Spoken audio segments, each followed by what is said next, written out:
வந்து 2 எக்கு, ஒரு ஆனியன், கொஞ்சமாக கொத்தமல்லி, கருவேப்பிலை கட் பண்ணி வச்சுருக்கேன். அடுத்து வந்து நம்மளோட ப்ரோட்டீன் பவுடர், கொஞ்சமாக இஞ்சி பூண்டு பேஸ்ட்டு. ஸோ இது எல்லாமே வந்து பார்த்திங்கன்னா ஒரு பாத்திரத்தில் வந்து மிக்ஸ் பண்ணிக்கலாம்.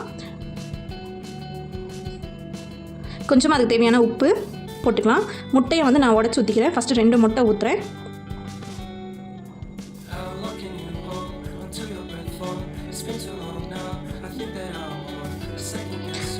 ஸோ இன்னொரு முட்டை எனக்கு தேவைப்படுது, அதனால் நான் இன்னொரு முட்டையும் வந்து உடச்சி ஊற்றிக்கிறேன். மொத்தம் 3 முட்டை நான் எடுத்துருக்கேன்.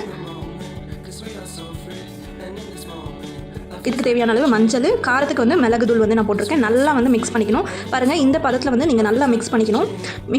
கொஞ்சம் அந்த ப்ரோட்டீன் பவுடர் வந்து எங்கேயுமே கட்டி இல்லாத அளவுக்கு நல்லா மிக்ஸ் பண்ணிக்கணும். நல்லா மிக்ஸ் பண்ணியாச்சு. இப்போ அடுப்பில் வந்து தவை வச்சுருக்கேன். தவை கொஞ்சம் நல்லா சூடான பின்னாடி நான் ஆயில் வந்து ஆட் பண்ணிக்கிறேன். அந்த பக்கோடாக்கு தேவையான ஆயில் வந்து நான் ஆட் பண்ணிக்கிறேன். ஆயில் வந்து நல்லா சூடாகணும். பாருங்கள், புகை தெரியுது. நல்லாவே ஆயில் சூடாகிடுச்சு. இந்த டைமில் என்ன பண்ணால் மிக்ஸ் பண்ணி வச்சுருக்க அந்த முட்டையை வந்து நம்ம வந்து ஆயிலில் வந்து போடணும். ஆயிலில் போடும்போது பாருங்கள் இந்த மாதிரி இருக்கும். பக்கோடா நம்ம எப்படி போடுவோமோ அதே மாதிரி தான்.